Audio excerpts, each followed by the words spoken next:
Welcome to Church Jams Now, the podcast where former youth group kids and current music nerds take a deep dive into Christian music of the 90s and 2000s. Kylan, you sound kind of weird, man. I'm feeling a little weird right now. What's going on, dude? Surprise, it's actually me, TJ. It's Josh.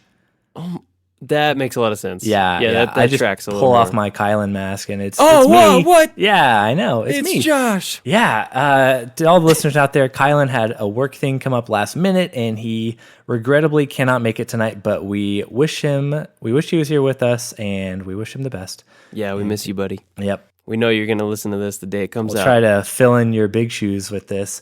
But fortunately, I'm not alone, that I have trusty right-hand man TJ Smith here.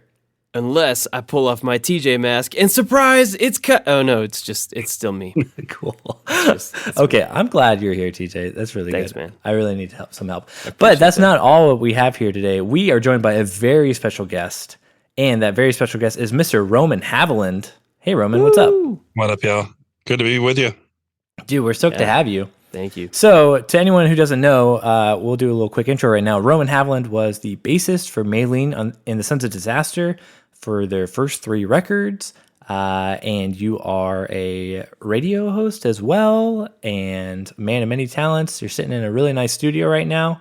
Making us look very unprofessional. So, but I love it. Setup is legit. You have a great setup. How's it going, Roman? Thank you, guys. You guys can't see the cardboard like holding up the walls, so no, okay. That's what's behind the foam padding. Yeah, right. That's great. Yeah, it's good. No, it's a really good place. Happy to be along for the ride, man.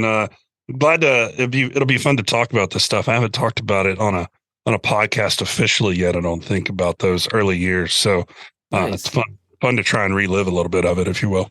Yeah, we're so stoked to have you. So normally what we do on the show is we will talk about just like one record an episode, where we just kind of like revisit a record and we'll like deep dive into it, going track by track and whatnot. So we recently covered the first record, the first Maylene record. And so we were like, hey, we're talking about Maylene. Let's see if we can reach out to any of the guys, get an interview. And so that'll come out right around this time. But it's great that we can do like a record and then also have like an interview to get like some firsthand experience to all the stories. Yeah, and hear about like your time in Maylene and all that stuff. Yeah, it's cool. The first record, it's funny, when I thought about the podcast coming up today, you mentioned the first record, I realized I hadn't listened to that record front to back, maybe a song or two here and there, but I hadn't actually listened to that record in, years, probably a few years or so. Oh, wow. Wow. So I went back and listened to it for the first time today and got some of those memories back. Nice. How did it hold up to you revisiting after all this time? That's a really good question, because obviously our musical taste will tend to evolve because we're also intellectual and awesome, right? Over the years, right? Pat self on back. Right, exactly. Especially here in Nashville where I live, everyone's a musical elite. But that's a Nashville joke. Only Nashville people will laugh at that who listen to your podcast, but don't worry, it was good. But first impressions after, not listening for a while and going back was like, man, I really wish we could have had better guitar tone on. It sounded like it was. It sounded like a bunch of 19 to 25-year-olds trying to, make a sound in that time and like have some fun and not take themselves too seriously, and ended up having to take it seriously because it all worked out that way. Right.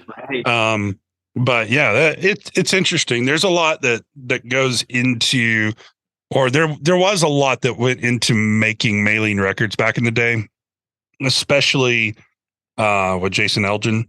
And so, some of that is starting to flood back the more I think about it. But we'll get into that, I'm sure, down the road. We'll definitely get into that. But let's start with you first. We normally ask our listeners, like, what did you grow up listening to? Like for us and a lot of other people, it's like you could only listen to Christian music. So it's like, could you only listen to Christian music? Could you listen to whatever? What was kind of like your exposure as a kid for what you grew up listening to?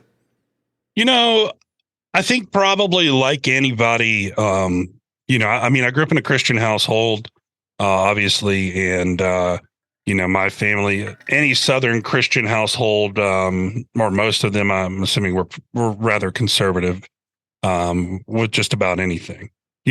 My dad was a musician, in the 70s and 80s, and What did he play? played drums, and he toured. Nice. He sent me a photo the other day of him with Chubby Checker, and he's got his arm around him because they sold their bus to him. Oh, nice. So if you don't know the old school artist Chubby Checker, who's a legend, you should look him up. But Okay. yeah. So my dad had kind of done that, and thanks to that, I think, even though my parents probably would prefer that I didn't listen to, Korn or something like that, as long as I wasn't buying the record, they didn't really care that it was on the radio in my bedroom, right? Okay. Yeah. Interesting. And my dad bought me, like a little guitar kit, my first little guitar kit when I was, 10, I think, or something like that. Nice. And I beat it to hell and broke everything on it. I don't even remember. I can't remember like the brand or anything. All I know is that, it was like a bright red guitar. And to this day, oddly enough, I have an aficionado for bright red guitars. Like if I see one, I just like want it immediately, Interesting. But yeah, my parents didn't really restrict anything so much. Oddly enough, it was my youth pastor who tried to hold me to that a lot more. Yeah, very odd thing. And then through my teen years, I didn't really buy my own CDs or anything like that until I got my own car.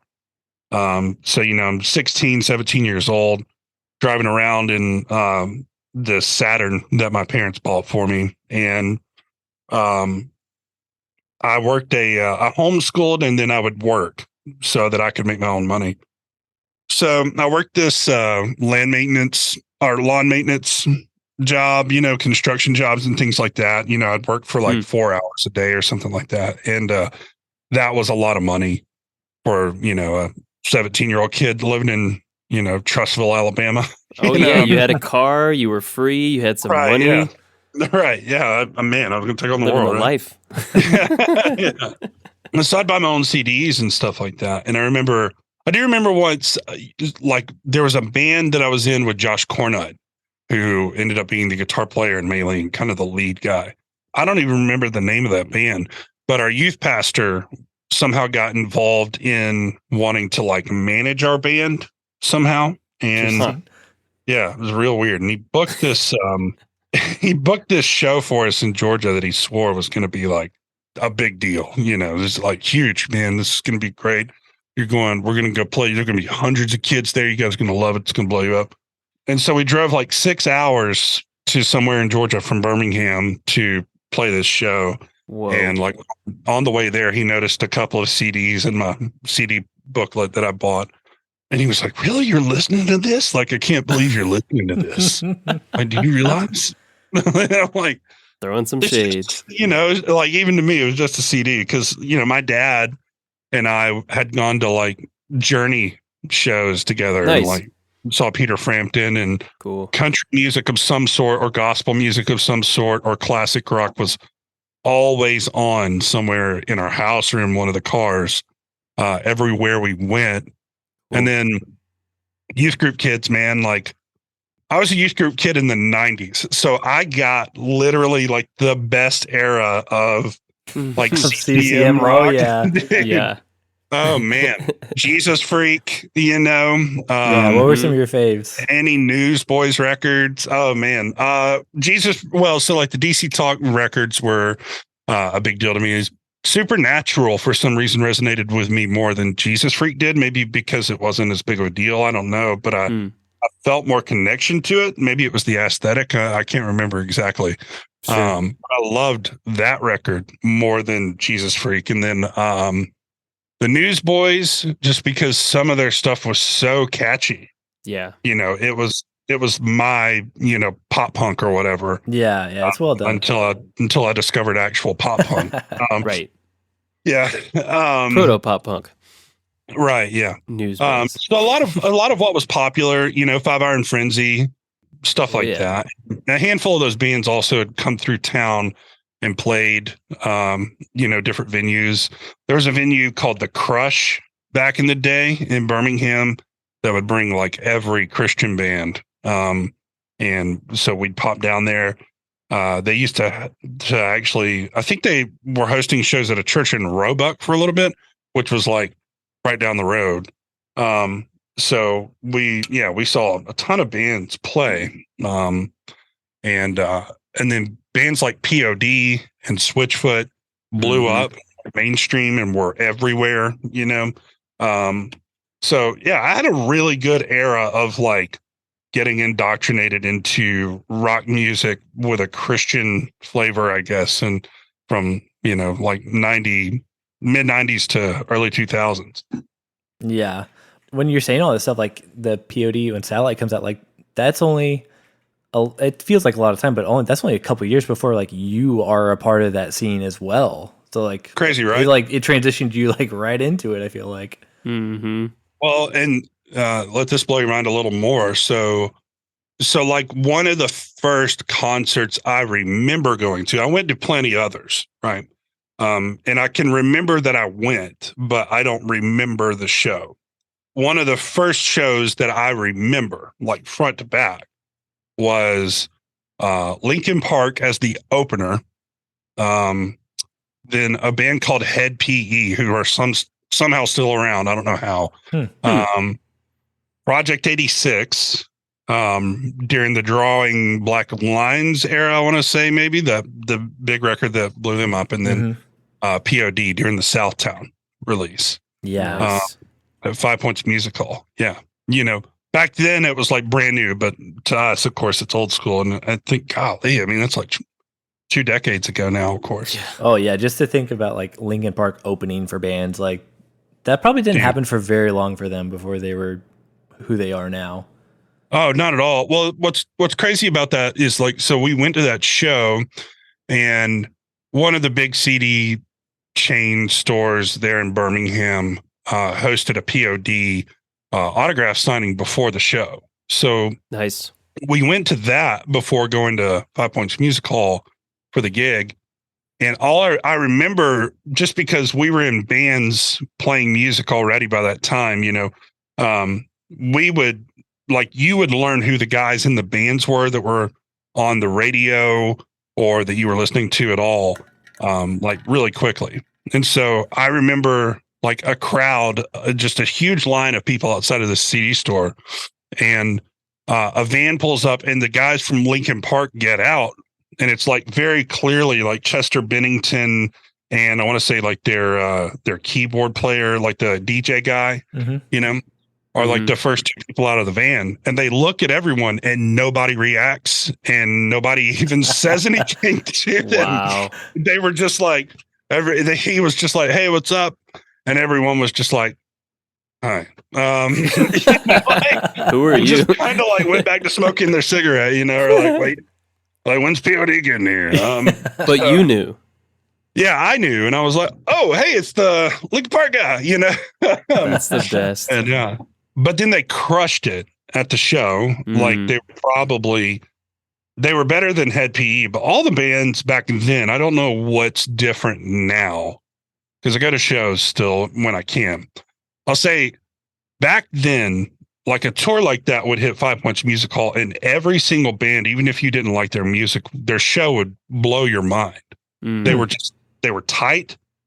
They moved around on stage a lot somehow. And they just got it done. And that was kind of the precedent that was set for, bands like Maylene and others that came along down the road, obviously. So like with Maylene, we were like, hey, we've got to put on a good show. That was just a part of something that we knew we had to do. Because we grew up with those types of bands, and the shows were incredible. The bands were good at being entertainers as much as artists. And that really connected with you. Like you saw that as something to aspire to. Oh, sure. Yeah. Well, listening to a record is one thing, I think, especially back then. But when you're young, like the record gets you excited, right? And so that sort of drives your nervous, ambitious energy for something. Mm, When you're that age, you don't really settle into what's happening until you go see it live, whether it's on right. a warehouse floor with Under Oath and they've got too many JBL speakers that somebody paid $100 for and they can barely get the vocals to come through, right? But Mm-hmm. somehow it's one of the best things you've ever seen because they get up there and they play their hearts out. Kill it. Yeah. And like, I don't know if it was just the less digital connections of everything back then, and everything was just had to be loud and had to be kind of like that tension kind of had to be struggled with a little bit in some way. Mm-hmm. Shows were different. Like shows in the 90s and like 2000s for heavy music were so different than they are now. And I'm saying that as somebody, I want to say like 5 months ago, maybe less. I took myself, one of my roommates, my best friend, and another guy that's a drummer in a band called Moru here. That's a really good metal band you guys should check out. Nice. We went to see Slipknot. Mhm. And the first two bands were just okay. And I wasn't very stoked. I was like, okay, maybe Slipknot's going to let me down. But then Slipknot came on stage and it felt like that thing, right? Where you're like, what is happening? Like whatever's going on this stage doesn't happen anywhere else in the world. There's not another experience like this. Like this is unbelievable to see, right? It was so much louder than I thought it would be, but not in a bad way. It was just like thick on you, Mm-hmm. And those are the kind of live experiences that I hope for until I'm dead. Those are the kinds of things that I aspired to, and I kind of got it from that era, right? Like from those types of shows. Anyway, that's a really long tangent to tell you that I went to that show in That's like great. 2001 or something like that, and then 4 years or 5 years later, Dallas called me and it was like, "Hey man, guess what? We just got the POD tour, and that's going to be our first full U.S. run." Wow. So the first Dang. tour we ever did was with POD, which Full is wild. circle, man. Yeah, incredible. so you went from watching it to like, oh, now I'm side stage watching them because I opened for them, kind of thing. Crazy. That's cool. Yeah, it was cool. And we played on that tour, we played some big venues, but for the most part, we played clubs basically about the size of 5 Points Music Hall, or what it would have been, Right. So for me, it was a very nice like indoctrination of what life on the road would be like for us for the 5 years that I was out there. Nice. Yeah. Very cool. I do have like just a personal story of like Maylene's live experience, because I will say that like every time I saw y'all, it was a memorable time. The first time I saw y'all, I don't know if you remember, you played there twice, but it was in Snyder, Texas, this place called Red Letter Rock Fest out in like West Texas. Oh man, I've got stories about that festival. Oh man, yeah, let them fly. But the first time you played, so like it's like a rodeo, so it's set up. I mean, like a normal music area. So it's like they have the stage here, and then like you're in like where the rodeo is, where all the fans are.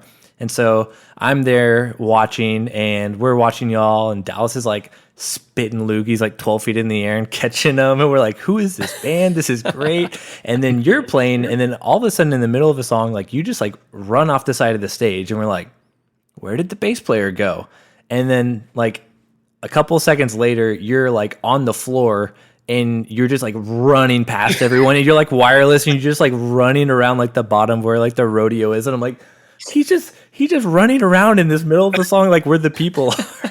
It was great. It was awesome. So I was like, that's how you experience Maylene. So the live show of what you all bring in that energy, it definitely carried over.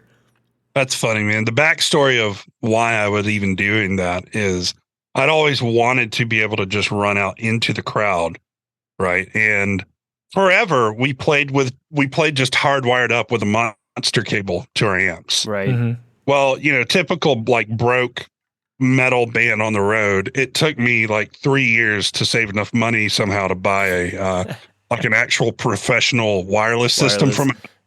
Yeah.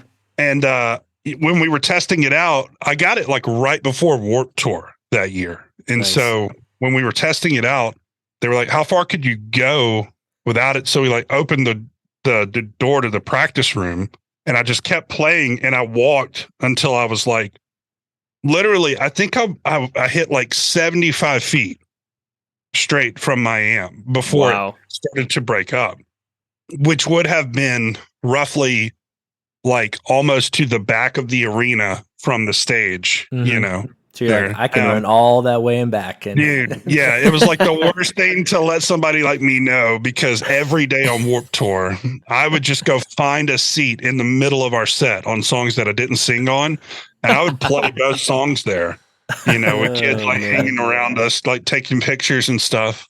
And yeah, that's why I did that. You know, that's showmanship right there. That's great. Yeah. Oh yeah, it was great. I mean, you know, we never like Maylene was never a serious band, which is kind of, you know, that kind of proves it, right? Like, you know, yes, we were trying to make a career out of it and all of that, but the way it got started, the way it ended for me, all of that was, we were never serious about what we were doing, to the degree that like we were going to try to impress everyone with our killer live show that, you know, blew their minds. And that seemed to somehow work for us better than anything else. Yeah, I was just going to say, like, maybe that's part of the genius of it, is that the stakes in your minds were so low because you were just there to, like, make music that you liked, have a good time, connect with people, and that killed, that worked, that connected, you know? Yeah. Yeah, you know, yeah, and I would love to say it was like that all the time. It definitely was a part of the makeup of our band. There were also times where it was just like, we've played this venue 3 times this year. I'm not impressing anybody on this gig. Yeah. Like, I'm going to get a ladder and climb it, or I'm going to find, you know, a table and sit on the table, you know, and like play this gig because I'm overplaying this venue. Just to keep yourself entertained. Yeah. Which in turn entertains everyone else. Yeah. Always. Yeah. It's so much fun. Full circle. But, you know, we would do whatever we needed to do. I mean, yeah, and it all compounded to that sort of thing, right? Yeah, like where ultimately I think us not really caring too much was what helped us further along, I think, than we would have. Because so many bands took themselves way seriously back then, dude. Bands were like, I don't know if you guys remember that era of like, well, certainly, obviously you do, but people forget that from like 2004 to 2007, if a Christian band put out like any sort, well, not just a Christian band, any Warped Tour style band for those 3 years, if they put a record out, they had an opportunity to like blow up. And a lot of them did. You know, a lot of bands got huge and were able to make a living actually doing that. And most of them are still around, which is wild. But because of the stakes of how things were going on, you know, in that time, a lot of bands took themselves super seriously on stage, you know, and I don't know why that never like landed with us, but we just, you know, it just didn't. I mean, to your benefit. Yeah, no, I think it worked out fine because I can remember specific moments from like almost every Maylene show, but it's like I've seen other bands so many times where you're like, I don't even remember what happened in that show, but there was always something going on with y'all. Yeah, that's also, I think that show that you're talking about in particular, I'd just gotten 2 basses from Dean, who we had just gotten endorsements from, and one of them was an active bass that had like a battery pack thing in the back of it, and I didn't know that. Like, I just didn't ever look. I just tuned it and like plugged it up and was like, hey, it's good to go. And so I'm like playing during the first song during that set, and like I did this stupid move where like the bass goes up in the air somehow and it comes down and it landed like right on my thigh. And when it did that, the sound immediately cut out, just like blank, nothing. And I was like, oh no, I just broke this brand new bass. Like, that's what I'm thinking in my head. You know? So I like run and I get my backup bass, plug it in immediately. When we finally finish the show, I go and I'm about to pull the whole thing apart and I turn it around and there's this battery slot that's open in the No back. battery. And I look and there's a 9-volt battery just sitting on That was the it. ground. I'm like, That's you're the kidding best. me. That's all it was. So I taped that sucker up with some gaff tape for the rest of the tour, and that you never go. happened. It was good to go until you had to change the battery. Tour solutions, man. Yeah, man. Ooh. That does the trick. Well, I would love to kind of transition into like, I guess, hearing about how you got connected with like how the band started. Like you mentioned, you and Josh were in a band previously. Just like, what's the origin of Maylene? How did it all get started? How did y'all all get connected to each other and be like, let's start a band? Yeah, well, I won't get too detailed, I don't think, but basically, Josh Cornut, myself, and Lee Turner, we had the three of us had been playing in bands together for a bit. I think we played in like 2 or 3 local bands together. Josh and Lee had lived together for a while, and typical early life stuff, 19, 20-year-old stuff. Like I think the singer of one of our bands prior to Maylene got married, I want to say, and that for some reason we thought that meant that the band was done. So like, Ended that band, yeah. I guess we're breaking up, and then he got married. So that and a culmination of probably other things too just led to us not being in a band anymore. And I didn't hear anything for like a month or so, and then Cornut called me one day and was like, "Hey, do you want to go jam with Lee?" And I immediately knew, like, okay, well, I don't know how many times we're going to do this, but 3 or 4 of these, and we're in a band, So we did that, and we actually, where we went to rehearse was at Scott Collins' house, who was the other guitar player in Maylene. Scott played with us, and we tried a bunch of different stuff, but Dallas and Lee actually lived together at the time with a friend of ours named Jesse Crow, who I played worship music with, oddly enough, on Sundays. So it was all connected. And I don't remember where we decided, like, hey, we want to be in a hardcore or like metal or rock band or whatever we decided. But we did that. And then Dallas ended up at like, a practice. It was like, hey, you should come do vocals.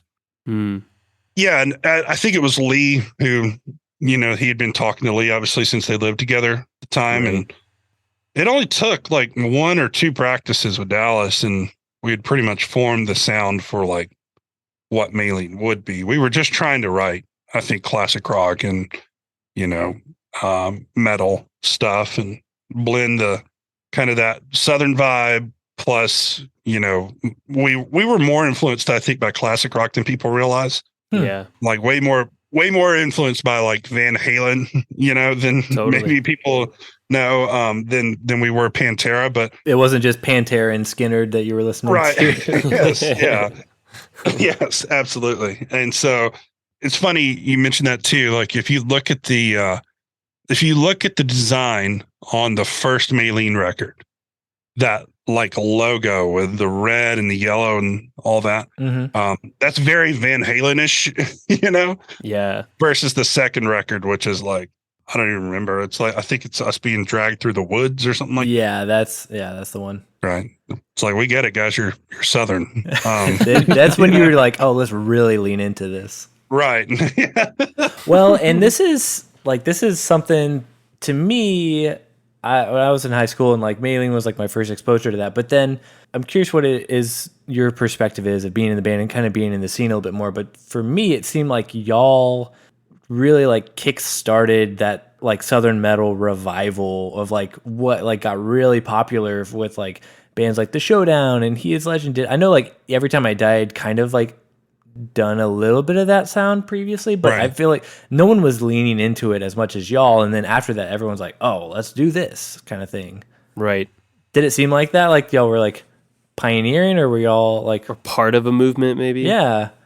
I always steer clear of saying that we were the ones that kicked it off, because that feels like it's not true.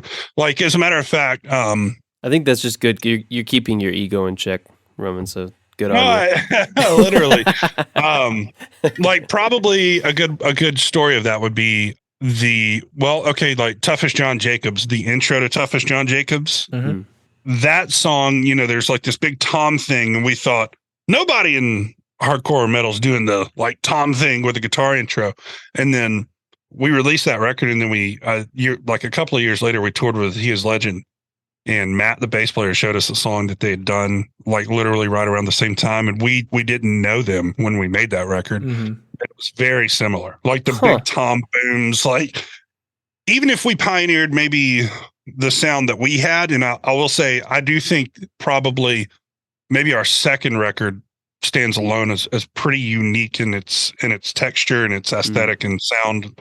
I don't know if I can say that about the first record necessarily, but the second record I can say that for sure. A lot more work went into 2 than 1. Like when we did 1, and I don't have a copy of it, I don't know if 1 even exists, but we'd already done an EP, and there were like 5 or 6 of those songs, I think, on that EP that we released. And then pretty much everything else was written before we went into the studio. And we tracked that whole record, like that first record, we tracked that whole record in 30 days. Super limited budget. To get that whole record done in 30 days, probably looking back, probably wasn't as hard as I thought it would be, but it feels like a lot of work now. Like just trying to record myself at home, it takes me like a week to get a chord progression to sound the way I want it to, Yeah. Right. Yeah. Somehow we just knocked that out then, but I don't know. I would say that, I'm proud of the work that we did on those records, because I know what went into those records in terms of how that sound got formed. And you probably won't get Jason Elgin to talk to you on this podcast. And I heard he's not even recording music anymore, but what he put into the Maylene records, like, can't be understated, really. Like he helped really form what those records would become. Wow. Yeah. And there's no doubt in my mind that had we not gone with him, like the Maylene that people talk about now, they wouldn't talk about it the same way, or they wouldn't have the same fond memories of those records when they listen back, because I don't know why, but he took it on. He was like a linchpin for you guys. Yeah, it's wild. We had a really good relationship with him. Him and Dallas had a very good relationship, and Synchromesh was the kind of place in the mid 2000s where, like, as long as you could keep quiet, no matter what band was recording there or whatever was going on, you could go up into the studio, pull out your laptop, work in the studio while a band's recording, and then like kind of connect with them and stuff like that. Nice. Jason was pretty selective about who he let up there, but if you knew him, you could go up there. And a lot of really good collaborative ideas and sounds and effort came out of that. Frankly, I'm surprised that he never had like a gold or platinum record, because he did really incredible work in that studio. But so I don't know if we pioneered anything, but we were definitely there in the middle of all of that. But the guys in the Showdown were doing stuff. Mm-hmm. Every Time I Die with Hot Damn had done like a bunch of southern sounding riffs and stuff. I think it was Hot Damn. Maybe I can't remember the name of the record. I think it was. That predates y'all. Yeah. Well, yeah, because Ferret put like sounds like Every Time I Die on the CD. I guess. I hated that part of it. But that's for the industry. I mean, it's like you're saying, there's probably so many people were doing kind of like having similar inclinations at the time, but y'all definitely became like the one that people look to as like, oh, Maylene is like the front runners for this. Like, even if y'all didn't start it or whatever, that's who everyone looked to. It's like, yeah, those are the Southern metal guys. We were definitely, I think, lucky to be sort of the poster child for whatever that was. Yeah. Right. Great way to put it. I even saw somebody sent me the meme again, like 3 or 4 days ago. It went around like 2 or 3 years ago. There was a meme of a guy holding an alligator up that said like, listens to Maylene once. and he's like got an alligator, like, and he's holding the alligator to his face. I don't know. It's funny. If you can find it online, it's funny. Oh, good. We'll have to post it. Like an alligator whisper. It's funny. It's true. It happens. So, yeah.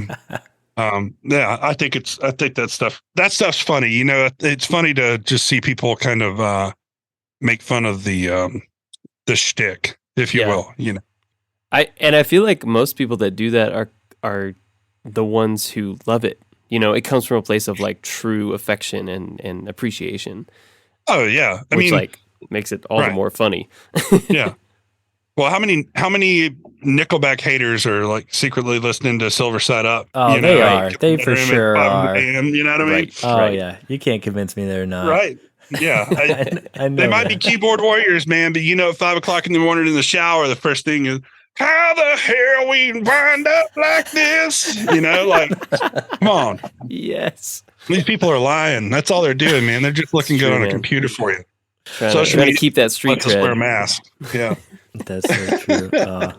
Okay, I'm just gonna, if you'll indulge me a little bit, I just gotta say it right now. We don't have to spend a little bit of time on this, but I mean, like, I was one of those people that I was fully in on Maylene, and then Kylan's not here right now, but we had a band together that was a Southern metal band that was essentially just a Maylene tribute band. Like, when you boil it down, that's really all it was.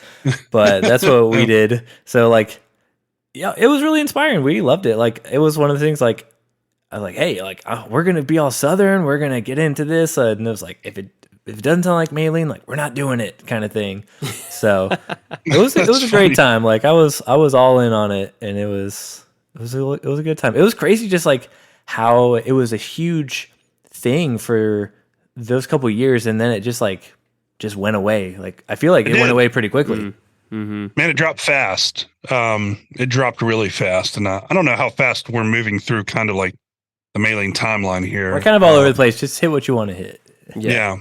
I mean, a quick timeline of that for me, at least, would be like, you know, we started the band, I want to say 2003 or 4, maybe I want to say it's 2004, where it was like, okay, we're a band. And then immediately we started, you know, recording an EP and like traveling, playing shows in Florida.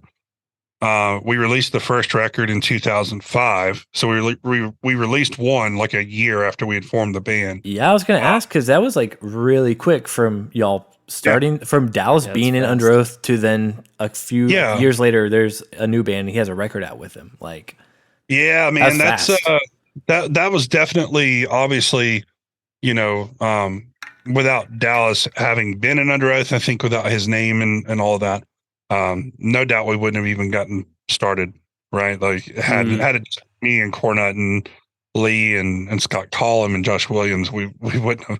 Nobody know who we are. Like, they'd be like, "Oh, you had a band? And, that's great. My uncle did too." But yeah, it happened super fast, and that's just kind of how the industry works and was working at that time. As a matter of fact, I can think back to like at least 3 or 4 Birmingham-based like metal bands that were talking to labels at the same time that Maylene got signed. Wow. So it was going around pretty quickly anyway, you know, because it was blowing up. Right. And labels were like, well, let's just sign as many of them as we can, stick them to the wall. Whoever lands and sticks, that's who we keep putting money to. And Maylene got lucky enough that, you know, we had Dallas. Dallas had a name, and that got us attention. I think like, I want to say like probably by our second or third show, we had like label people out. That's fast. You know? Wow. Yeah. That's amazing.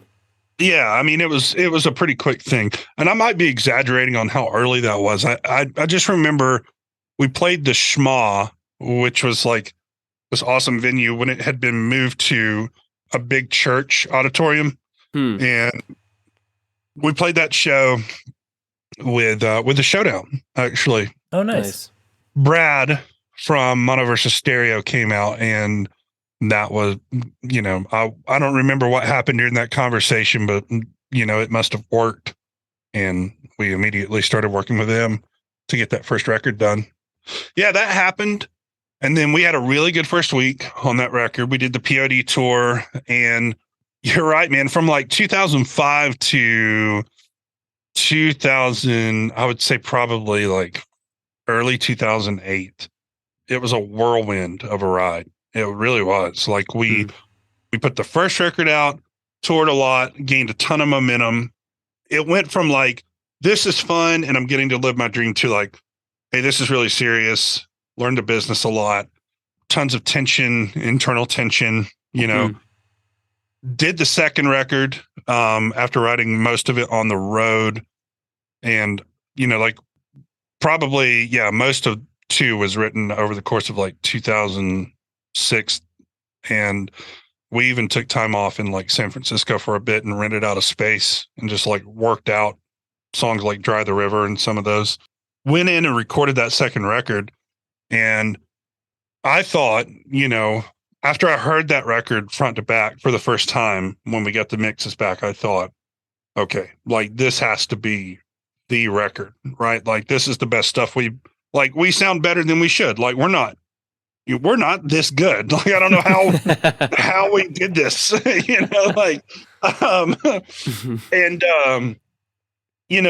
I figured that record would do probably what we needed to do to make an actual living out of Maylene, but right, that didn't happen, for whatever reasons. And you can point to different choices in management, and or maybe Maylene just had like a ceiling, as a band, and was always going to just be like considered this one thing. But well, that and the fandom can be fickle, right? I feel like that's what y'all are speaking about. The certainly was back then too. Quick phase of like Southern metal's back, and then the fans just change.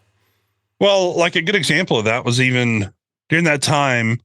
I want to say it was like January of 2008. We did our first headlining tour in England, and we were like, "Wow, we're headlining in England!" And we'd been once before with Norma Jean and the Showdown and He Is Legend. So that was a tour that went through Europe. Great tour, man.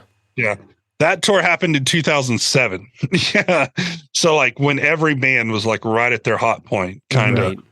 And the next offer we got the next year was like, hey, you get to do a run of headlining shows through the UK. So we went over there, and direct support, I kid you not, for our band was A Day to Remember. Wow. Okay. Yeah. Who outdrew us every night by a mile. Sure. And that was before they blew up. Okay. Man, that's crazy. Yeah. So insane. We shared a bus with them and did like 2 weeks in England or throughout the UK. We played Scotland as well. And dude, I'm like a year and a half later, I'm in Birmingham, or I'm here in Nashville. I'd like quit the band. And I was just chilling. I don't remember where I saw that they'd sold out, but they'd sold out some like 2,000 seater venue. And I was just like, what? They're blowing up, Wow. They're enormous, huge band. So life comes at you fast when you're doing that sort of thing, yeah, but it was all good. I still look back on most of that time really fondly for a lot of different reasons, because in some ways it was everything that I didn't want it to be, but it was also everything that I wanted it to be, right? Like what I mean by that is my results probably didn't end up where I wanted them to, but that's honestly like very much so fine in a lot of ways. Like 3 years ago, every musician friend I had and every friend I had that works in the music industry here in Nashville did not have a job for almost 2 years. Yeah. And I did. I had a job that I was able to grow my salary, wow, well taken care of. So like you give and you take, I guess, in life a little bit. And it was just nice to have been a part of something like that. And also I still make music, and I live here and I play all the time. And I don't know what would ever come of that, but I work on my own stuff. Maybe something will land one day or maybe not. But, either way, I'm still like finding my path in life in a good way. And so I look back on those times fondly, because the thing that I missed the most about them was the excitement of so many things going on all the time, and there was just like this, there was something really cool about like Under Oath, being on Billboard with like Nelly Furtado, like there was something killer about that, That is really considering cool. that like 6 years prior to that, like those dudes could barely put gas in the van to get from city to city. Right. That's a cool thing to witness, and especially, I'm sure, kind of rubbing shoulders with all of these different bands that you got to see kind of come up as y'all were also coming up. Like, that's exciting. And you're able to, I don't know, maybe have a level of camaraderie and just like shared enthusiasm about your scene and your sound and the music that you're making and the connection that you're creating in each night in venues across the country, across the world. Like, that's an amazing thing. Yeah. I mean, that's that for me is the part that I take away from that time, to now. And again, it's like I said, I never know what'll come of it. But like when I think of the new metal era, for instance, like here at the radio station I work at would play, we still play Disturbed or Linkin Park or something like that, or Korn, who are playing Bonnaroo this year, and they're a featured artist at Bonnaroo, and it's just crazy to see like what those bands records and what their music has done over the decades, Yeah. In terms of kind of how it lived on in its own way. And, people can probably talk about like new metal or alternative 90s rock, which that was really like bands like Live or Collective Soul or, the Foo Fighters and like the early stuff, especially. That was the stuff that I fell in love with. Like that was my first, like before metal or hardcore or rock or any of that came along. I had the CCM stuff, and then I had what was big on the radio. And so what was big on the radio in the 90s was Collective Soul or Creed. You know what I mean? Like all the alternative rock stuff that was going on, alt, they would call it back then, or like triple AC. Anyway, that, I think of those eras of music as like a part of our history in the world. And I have really fond memories of a lot of that stuff. And then every now and then it hits me that I too was a part of something sort of like that. Yes. So, it's cool to think about that. You don't really think about it too often until you get like 20 of those dudes in a room randomly here in town, which happens a lot. And everybody starts telling stories again. But nice. Yeah, it's good. It's something I'm very thankful for. Well, hey guys. Oh, What's hey up? there. Of course, again, our sponsor is Collide Records, the best sponsor of all time. Heyo. This is true. My favorite company that we have partnered with. I'm just looking on their website, and I have to tell you, there is something specific that I'm very excited about. Oh, yeah? Do we want to talk specifics? I would love Let's to talk hear about it. specifics. Let's go. Okay. They have Punisher by Phoebe Bridgers. Ooh. It was sold out, but it is No. back in stock. Way to go, Collide. Way to get that backstock going. Yeah. Can we talk about this record? Of course we can. Have y'all listened to this? Just kidding. Josh, get out Just of kidding, here. guys. So this was Phoebe Bridgers' second record. Came out in 2020. When we were all losing our minds. Yeah, it was the perfect time to It really was. come out with this record. And forgive me for being a little bit of a hipster, but like I loved her first record. So I was unsure about her second record. You like the first one? No, I do. No, me too. Me too. I'll say I'm more of a Punisher guy than Really? Stranger in the Alps. Yeah. Interesting. But Stranger in the Alps is so good. But guys, Punisher is so good. Okay, No, it's to so the good. point that there are vocal effects on Garden Song, and the production of that directly, let's say, inspired me for the song 428, which is going to be on my next record. Woo woo. I had done a couple of versions of it, and then I heard Punisher, and the way that there's like this like tinkly piano and this weird like tape effect, I was like, oh, I need to like re-record this song and do it completely differently. This album is so good. It's also got Kyoto, which I think might be like her biggest song. I think so. Maybe, yeah. It's a bop, regardless of how many streams it has. When Collide first started partnering with us, I was so excited. I was looking through their catalog. And I was like, oh my God, they have Punisher. And it was sold out. Oh, It was completely sold out. But guess what? now it's It was back on sale. So And it, according to the description, includes a 24-page illustrated lyric booklet. That's great. I Get love outta that. here. You know, 24 pages is a lot. Yeah, it's about those little touches, you know? It is. I mean, that's a big touch, but that's the thing I like about vinyl is Touche, like Josh. most vinyl releases, like they always give you something a little extra. You know what I mean? And Yeah. like we're big physical release guys anyway. True. So it's like it's stuff you can't get on Spotify. You know, and it feels like you can maybe connect with the artist a little bit more. And I think I know the end of this ad. Do you? Yeah. is that when we talk about how Chinese Satellite is the best song on the record? Is that what we're doing for the end of it? Well, I know that I Know the End is the best song on the record, but It's very close. But what I also know is if you enter Church Jams now, you can get 20% off on your first purchase at Collide Records, whether or not you choose to purchase the objectively best album by Phoebe Bridgers, Punisher, Well, okay. or not. Whoa. We're getting a little contentious. Like, there might be some actual tension between the three of us now. Do we all three have three different favorite songs from this record?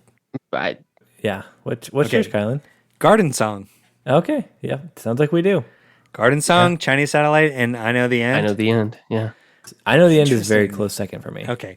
Well, Yeah. so yeah, if you want to listen for yourself on vinyl and decide who's right and who's wrong, Garden Song, then go to colliderecords.com. We would love to know who's right and who's wrong. Please tell us.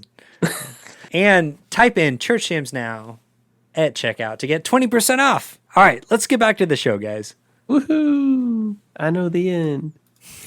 It's it's the episode.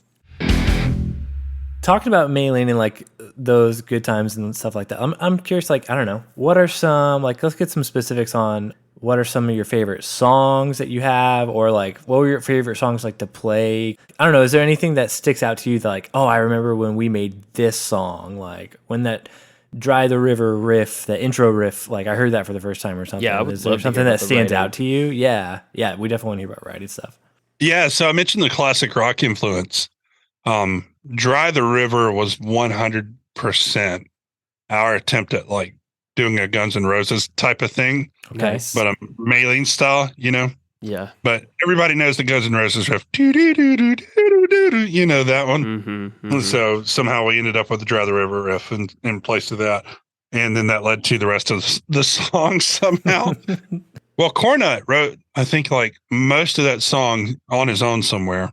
Because what we would do is like we had to, we were at a point where we were on crunch time, but we had to be on the road. And so we had like hollowed out our van and built these bunk beds in the back.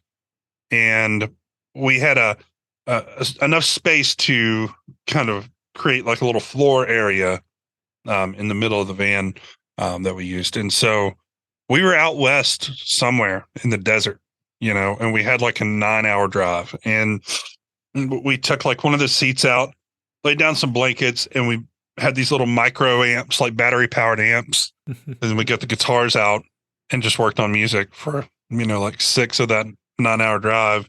And yeah, eventually we made it to San Francisco with like a few days off or something like that. And we went into a rehearsal space that Lars Ulrich owned, I think, from Metallica. And Okay. Wow. yeah, it was just cool thing. It was like, you know, to us, it was like we were in a real band or something. And so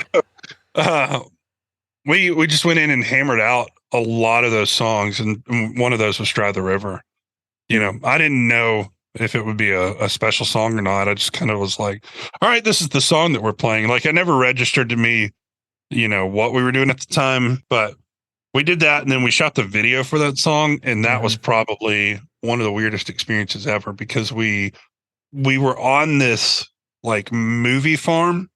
So like all throughout the hills of Hollywood and like in the Vine area in California, all the way back in there, tons and tons of land space and hills and all this stuff that people don't know about that are just like empty farm spaces or like wildlife reserves, or like Disney has like thousands of acres back there where they keep like lions and just like let them roam and stuff like that. Okay. It's What? crazy. That's wild. It is. And Just there's in case they need some. yeah, and there are all these like movie farms or ranches out there, like ranches that people film stuff on all the time. And so we like rented one of those somehow. I don't know how we had the money to do With any or of this without stuff, the dude. lions. Yeah. As The a lions big were cat- extra. Yeah, I wanted the lion. But yeah, we worked with this guy who lived in LA at the time, and he worked on some TV stuff, and he got the camera from Arrested Development, which is cool. Oh, that is cool. Nice. Yeah, that whole video is shot with one camera, and it's the camera from Arrested Development. I don't know, like if it's like the single source camera that they use for all the main shots or whatever it is. Mm-hmm. They like our manager told us, hey, you know, if you're going to be in the desert at night, you're going to need like winter clothes. And we were Right. like, it's California. It's like California, 85 yeah. degrees outside right now. Dude, he was so right. Like, Oh, yeah. So like in that video where Dallas is, you can kind of see some like coals splashing over. It's because it got so cold that we were like huddled against each other around a fire that we had to make out there to stay warm, because it literally got down to like Well, and 30 aren't y'all like degrees. in the water in that video too? Yeah, we were in the Yeah, water. okay, yeah, water right. was freezing cold. Oh yeah. And- Your body temps were just dropping. Yeah, I didn't know that like in the desert at night, no matter like what time of year, it gets like pretty insanely cold. So Yep. that's what we experienced for the first time ever, and yeah, we made that video for it somehow. Yeah. Made a great video. It was It was worth fun. it. Yeah, it was just like a weird experience. You know what I mean? It was a lot better than like, you know, making barbecue sandwiches or something for $8.25 an hour. Yeah, Yep. exactly. That's Well, very I was true. just thinking about like you were talking about riding on the road. It's like a year and a half time frame between when one comes out to two comes out, and then I'm sure that you're just touring for so much of that. Like, how do you just wrote all of that like on the road? And Yeah, pretty much. Anytime you're making a record, there's stuff that doesn't make it, you know. Sure. And so I think we had a little bit of leftover stuff because that first record was pieced together so quickly, man, that we were still forming the sound after that record came out. Mm. Right. So we would go back and listen to certain songs on that record and go, we would never play that ever again, or we don't want to play this song ever again. And the ones that should have stuck did, like Toughest John Jacobs, or Gusty Like the Wind, Gusty, which was yeah. named after our friend Gusty. Nice. Yeah. Because that's how he introduced himself, that his name was Gusty, you know, like Gusty Like the Wind. And so we named the song after him like that. Incredible. That's great. Oh man. now you can say, "My name's Gusty like the wind," Yeah, like the song right. "Gusty like the wind." Dude, he's the best guy, man. He actually owns this real estate thing in Birmingham, and it's huge. They've got like 5 locations there. It's so weird because he Nice. was just like a metalhead, but he's done well for himself over the years. Caution, you know, that was like obviously the big one. We ended with that song, I think, every night for the entirety of the career of the band. Wow. Yeah, because it just lasted and it made sense. And the crowd was always the loudest on those. And so like probably some of your best memories on that for me are like, you know, any festival or something like that where we had a few thousand people watching us and partaking in it, typically would sing along on stuff like that. Oh yeah. Or like when the venue, it was packed wall to wall, you know, in certain shows, the crowd was just so much louder than we were. And in that instance, you know, that stuff made it like worth it to do. Like that's Oh, the thing yeah. that you're always striving for, you know, What and a you always, cathartic moment that must have been like. yeah. you wrote these songs, and here are these thousands of people like singing it back to you. Right. Well, and if only they knew like how unserious we were at the time that we were writing that riff, like creating that. You know what I mean? It's like, hey, we don't have a part right here. Well, you guys want to do a classic rock thing? Well, we just did one. Yeah, but that ended up being a hardcore thing. Oh, so like a real classic rock thing. Sure, let's do a break right here and do an actual classic rock thing. How long do we want to do it for? Let's do it for 10 seconds. You sure 10 seconds or 12? And then we'll switch it up. Yeah. 12 seconds, then we'll switch it up. Yeah. That'll really blow people's minds, you know? So like, that's all, you know what I mean? Like it wasn't like the hand of God came down and touched us and was like, here, make great Southern rock music. You know, we're just like, does anybody have anything right here? You know, and that is really interesting to me because like, I think, one thing we talk about on our podcast quite a bit as we're analyzing different albums and songwriting and song structure is like the kind of like pop song structure versus linear, like that has no, or maybe seemingly no rhyme or reason to it. And so it's actually really fascinating to hear about y'all's process or lack thereof. Or just like, it's more based on jam and feel and like kind of what the vibe is, like what the song needs at that moment, while y'all are writing it, like right there in real time. That's really cool to hear about, actually. Well, it was more fun too, and I guess there is something to be said about music that comes naturally that way. There also is something to be said for music that you slave over, right? Because the second record was kind of that. Like we were writing whenever we could on the road. We were taking off days that we needed for rest to write music and be in a rehearsal space for 12 hours. Right. The second record in particular, we did 2 full weeks of pre-production, which we did not do for the first record. And we were there 14 hours a day. Like, wow. Jason Elgin got there at 8 a.m. and didn't leave until like midnight, you know? So yeah, that was just what it was like, you know, to get the second record done. I don't know. When I go back and listen to it now, I don't know why it was just like, man, what did we have to do all that work for to just get these ideas out? But if you listen to it like record to record, there's clearly a much more mature writing leap. Oh yeah, for sure. Like very clearly different, you know? Right. And so you could tell that we were still forming like what we wanted to sound like at that time. And then everybody quit right after that, which is great, man. They were like, well, we did it. We're done. We can leave. Right. They're like, oh, this is, okay, cool. We'll see you guys later. I'm going to go sell mortgages and make, $1 million.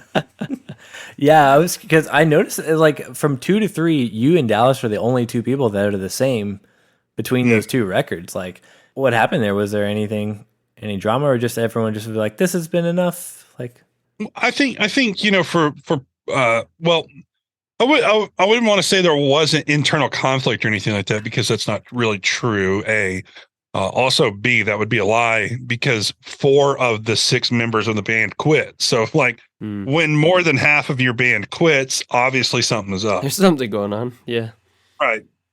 I think what happened to us is, again, momentum from the first record, right? And then we signed to Ferret for the second record, and they didn't push it to the Christian market, which in particular, myself, I think Dallas and maybe one other person at the time, we really wanted that for a lot of different reasons. We had relationships with people in the industry. Sure.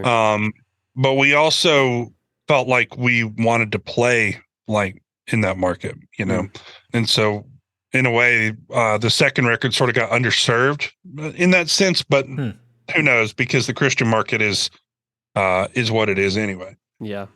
So it probably doesn't matter. But, I think between like what the road can do to you mentally, emotionally, individually, and then collectively, that coupled with like, having all of that promise that, we had as a band. Sure. But the result, like the promise was way up here, right? But the result was like down here, right? Yeah, You know, missed expectations.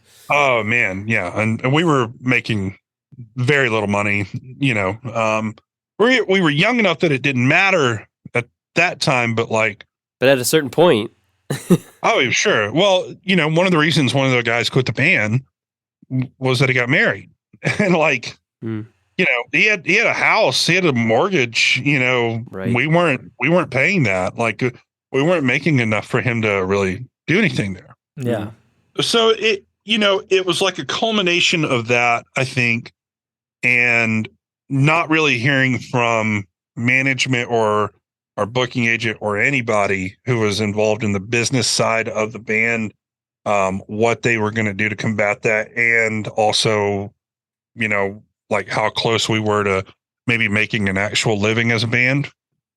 I don't remember who initiated the whole thing, but a lot of that stuff had come to a head on the Under Oath tour, because we did a tour with Under Oath in late 2007, and it was Under Oath, Every Time I Die, Poison the Well, and Us. Another really good tour for 2007. Yep.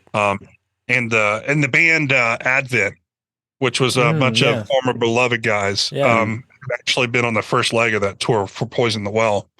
So like we were out there with a bunch of dudes who, except for Poison the Well, and well, unfortunately, the Every Time I Die guys, who had a real blow up thing happen. Was it last year or was that this year that they? It was. I can't remember. It was like, I think it was late 2021. So it was. Gotcha. Yeah, it was right after that last record came out.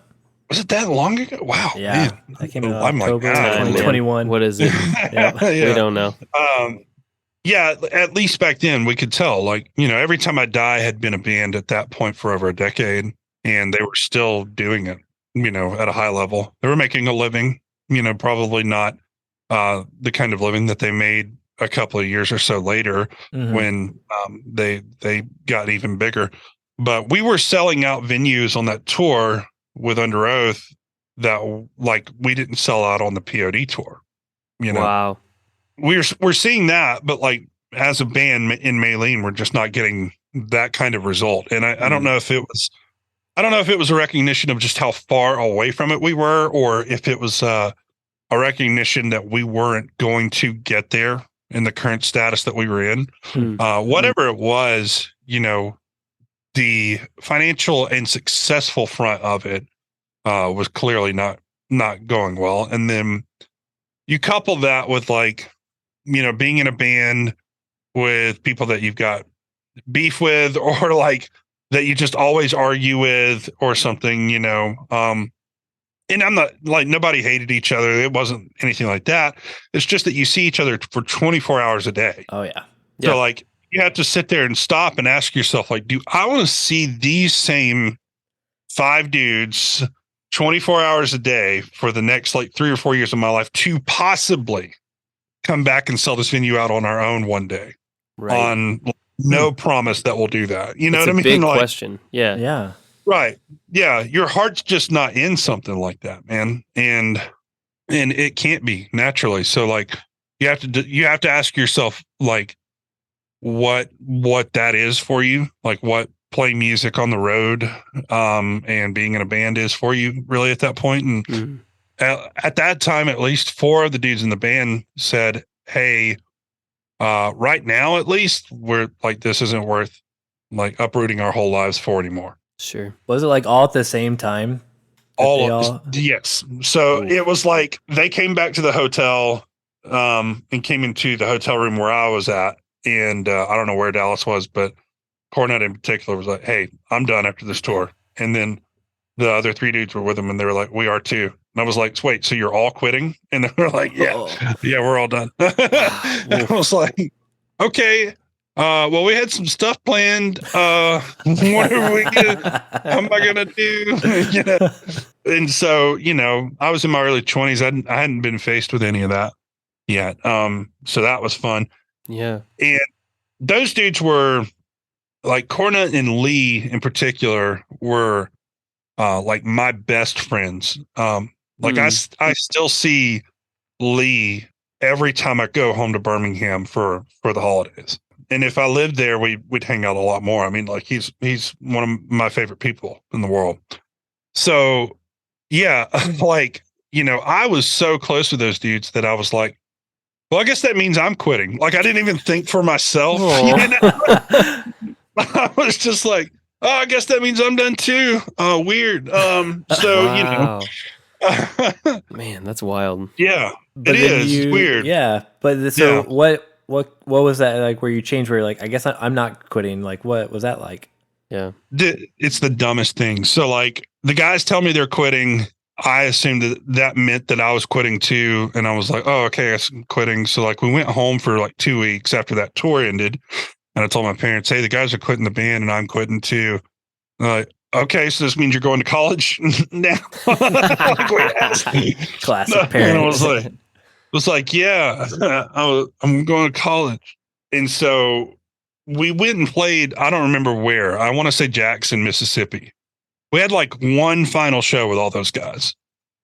And it's the best.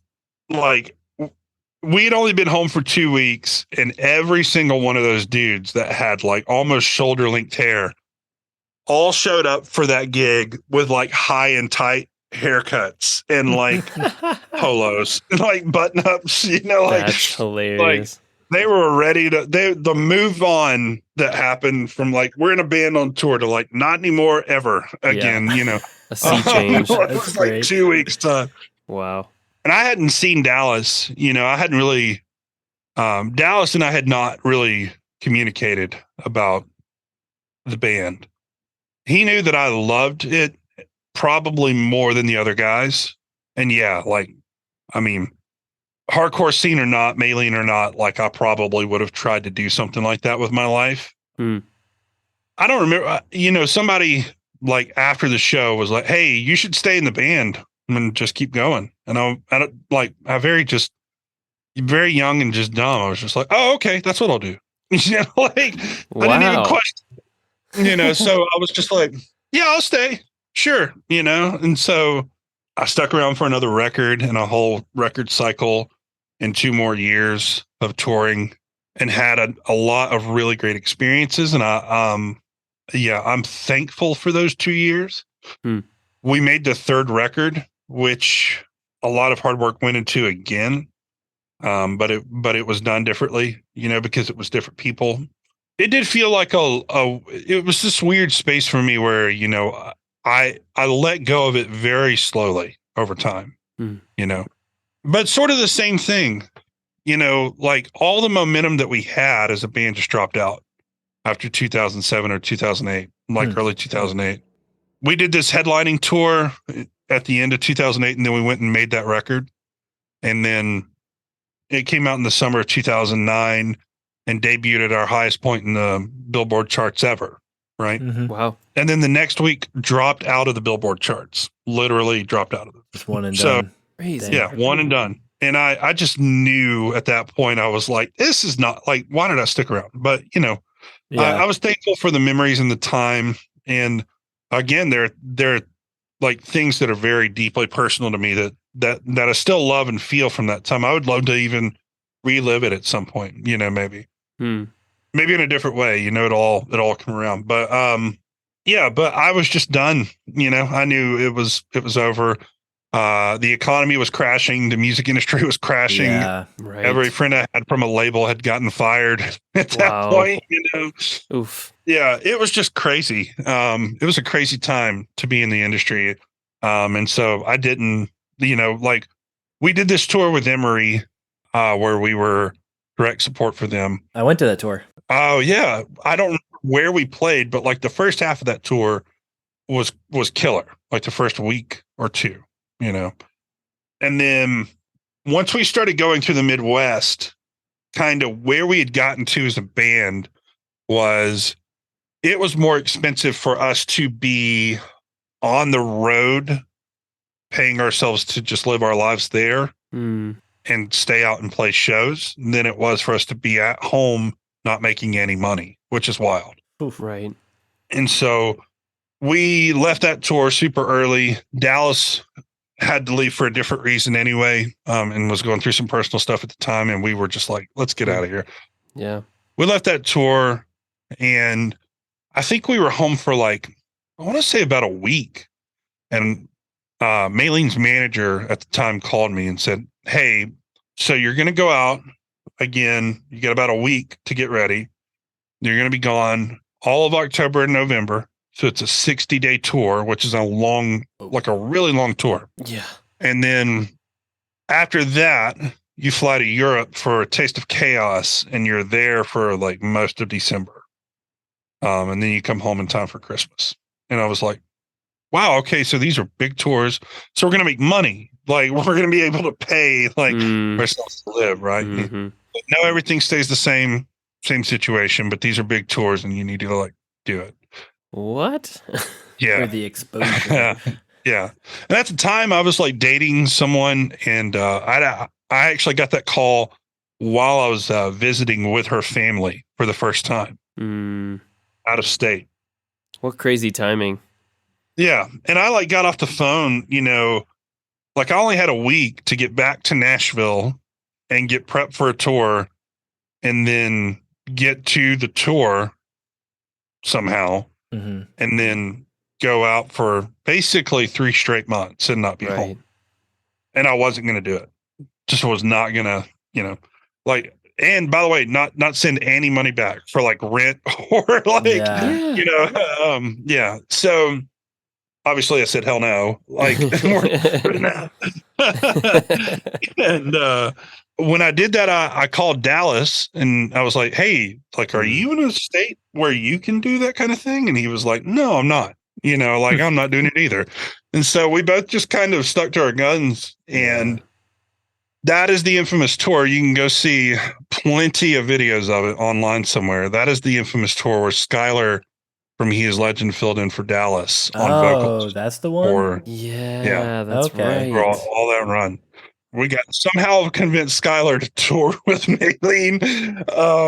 It makes sense, honestly. If you're going to have anyone fill in, he's a good fit. Yeah. Well, somebody had to do the it. The promise of getting paid helped.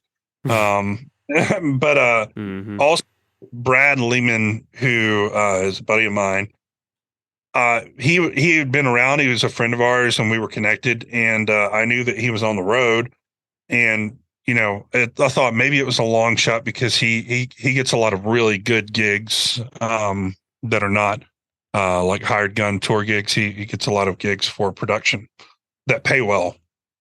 And so I still called him and was like, "Hey man, I'm not doing this tour. Maylene needs a bass player.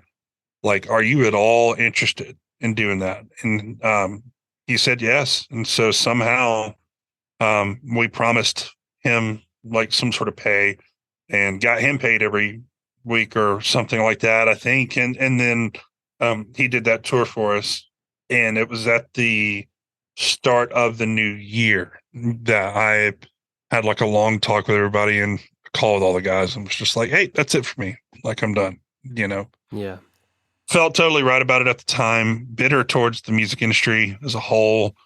Just was over every ounce of it, you know? Yeah, of course.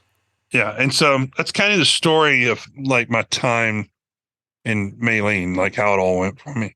Again, like so many fun memories, so many stupid things, like so many stupid things. I experienced stuff too that like I live in a city full of celebrities, and like the biggest events you can imagine happen here. All sorts of stuff. And I've seen a ton of stuff here, but even still, I experienced things out on the road that I haven't seen here, That's being connected to people. So yeah, super thankful, man. It was such a good time. I was also like young, when we left for the first tour, I think I was 19, and then that lasted into my mid 20s. Right. So I still had enough energy to go out there and do it every night. And, oh yeah. If that kind of thing is going to happen for somebody, that's the right time in life, right? Yes. Yeah, absolutely. Especially a band like that, you kind of have to put on a show. You don't have any choice, and so like you don't have a lot of slow songs that you can just kind of chill at. Yeah. The headbanging must happen, and so I had the energy to do it all back then, and the neck muscles to keep my neck from popping off back then, but would not these days. So thankful for that it happened when it did. Right. Sure. Yeah. All right. Well, I don't know if Josh has anything else, but I got a little lightning round for you if you're down, Roman. Like some fun, quick questions. Do it. By the way, did I answer your question, Josh? I go on rabbit trails in my own mind. Like it's all working up here. You know what I mean? Oh, yeah. No, We're that was tracking, good. man. Like translating. That's All right, good. cool. Yeah. You're great. It's great just hearing all of it. So Awesome. Let's hit this lightning round then. All right, let's go. Lightning round. So, you talked about some cool things that you experienced on tour. I want to know, give me like a horror story from tour. That can be a comedy or a tragedy, but something that just like blew your mind, something really out there, some crazy story that comes to mind, just really quick. Whatever hits you. Man. It could be another band. It could be something that happened to y'all. Something that happened at a show. Yeah, there was a really bad thing, actually. Okay. It's a serious thing. Okay. I don't. It's the only thing that comes to mind whenever. Let's go, man. say Let's get like- serious. Okay, all right. The early days of Maylene, we were playing these like we were doing like these pot tours. I call them. They were basically like 1 week runs, around the South. Yeah. Whenever we weren't on an official tour, just so we could go make some money or something. Yep. And we did one of those, and we had like a ton of local openers for a show in Savannah. And we got to know this band in Savannah that was at one of the shows. They were really nice kids. We met like their whole crew was there, and this really nice kid. So, and I think they were from near Atlanta, I want to say. Anyway, they took off like right after we played. And, we figured we'd see them, at some point at a different show. Packed up, headed back towards Birmingham, and on the way back, like we see a ton of fire truck lights and all this other stuff. Oh, no. And they had an awful, awful accident. No. Like car accident. Yeah. And so, yeah, that was really crazy. There's actually a song. Gosh, I don't know where you would find it, but there's a song about it that we did as a one-off for them. Wow. Yeah. really, Yeah. I for the life of me, I can't remember the name of that song or where you would find it. As a matter of fact, it's one of my favorite Maylene songs. Wow. Believe it or not. Yeah. Wow. That's really cool. what Yeah. era was that?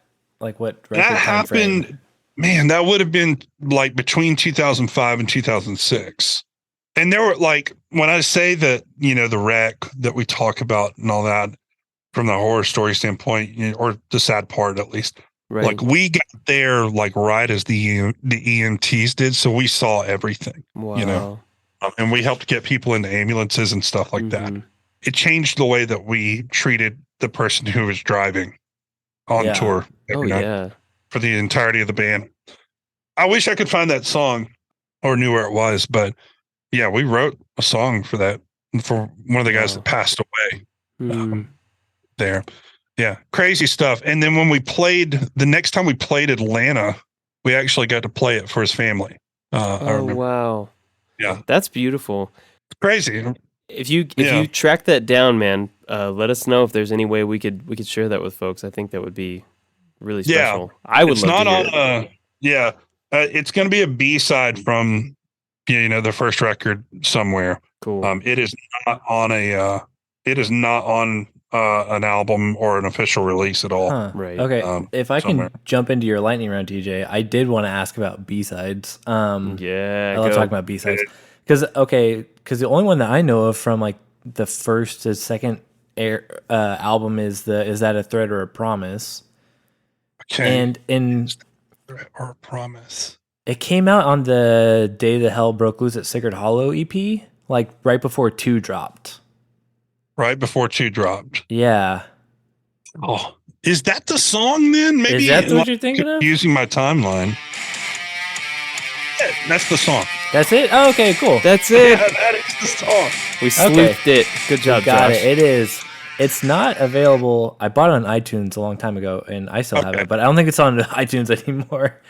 Okay, That's wild. so that was after one was done?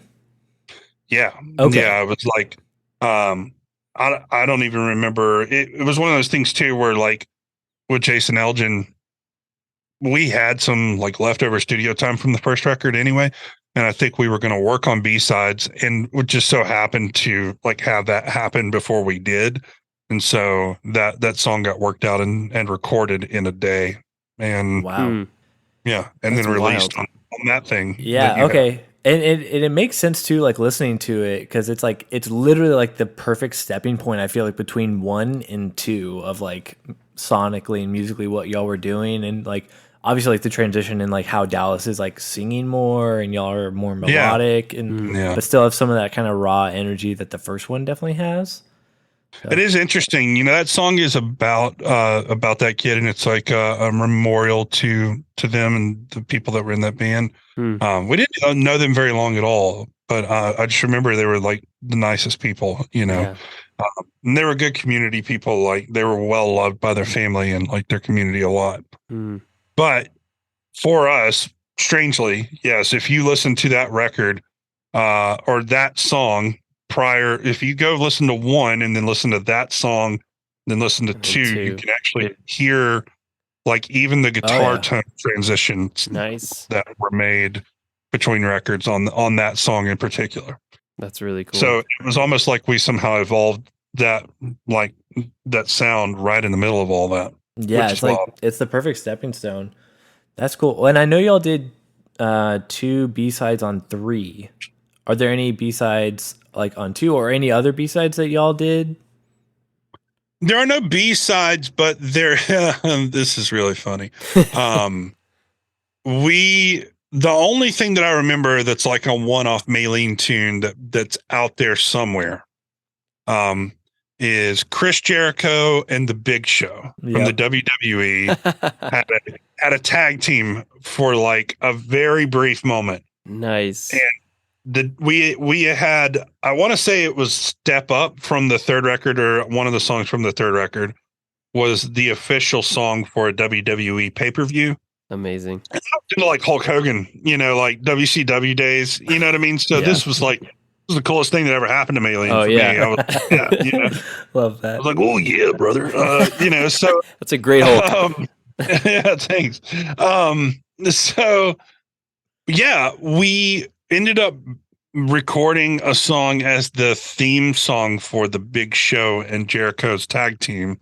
Amazing. Yeah. And somebody sent us a clip of it airing on, you know, whatever, SmackDown or Raw Right. or one of the two.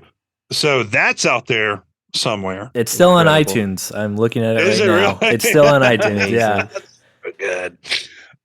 And then I don't know what else is out there other than that. You know, anything that's been done after that, I wouldn't remember other than the B-sides that you mentioned from the third record. Okay. Cool. Yeah.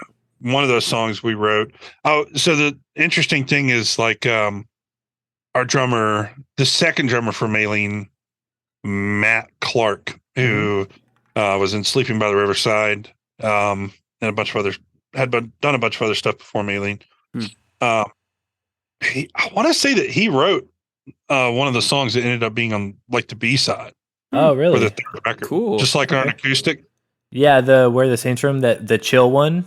Yeah, Okay. I think it's that one. It's what's funny about that is he wrote it in California when we were like on tour one day, and nobody knew he could play acoustic guitar. He just like picked it up and was playing, Just shocked and like everyone. when he played, we were like, "Hey, let's use that," you know. Amazing. That made it somehow. That's so cool. Yeah, I can't think of any other B-sides, but there are a few out there. There's some interesting stuff. Okay, nice. Nice. Yeah. All right. So I'm taking back over. Thanks, TJ. My pleasure. My pleasure. That was a delight. What are some bands recently that you've discovered, like newer bands that you really enjoy, and why? Like it could be something really weird, something super basic, something that pushes the genre envelope, just something interesting to you. Some new discoveries. I might have to go new music or song on Sure. this category. Yeah, go for it. Versus band, because like I saw Crown the Empire open for Slipknot, and they have one song that I think is really good, and that was about it for me on Right. that. But I think that one song is really great. I've been in radio now in a part-time or full-time role since 2 years after I left Maylene. Wow. So yeah, so for over a decade, and Wow. very, very few bands or artists make records that are worth listening to the whole record on anymore. That's partially due to streaming. I think it's partially due to the power of making it on a playlist. Yeah. Mm-hmm. Yeah, I love LS Dunes, which is Anthony Green's new project. Anthony Green and those guys. The new He Is Legend record is like probably, I would argue this, if you sit down and really listen to that record, it is the answer now to what maybe we were saying the Maylene 1 and 2 were for that genre at the time. So like had Maylene stayed together and been a band with all the original members all the way to now, right? We would have hopefully made a record as good as they just did. Mm-hmm. Nice. But probably not. Like those are some of the most talented guys on the planet. Like, Oh yeah, it's really good. No, but that's a they're cool compliment. Like to be like what we were like aspiring to and what we would have hopefully formed. That's the album I wanted to make. Yeah. Absolutely. Yeah. That's Endless cool. Hallway. If I were in a band that made that record, that's all I would do. Right now I would give up everything to go play that stuff. The record's that good to me. It is a great record. Oh, it's so good. Yeah. I like Polaris, like a couple of songs by Polaris. This is all heavy stuff. I like Greta Van Fleet just released a new song that I think is like pretty lit. It's very good. Yes. I like some Greta. Yeah. Oh, it's so good. So that's the kind of stuff I guess I'm jamming in the rock world. Nice. Other than that, there's a local Nashville. Well, is he from here? He like lives here, I guess. There's a guy, an artist called Medium Build, who's really good. Oh yeah, I just heard about him. Yeah.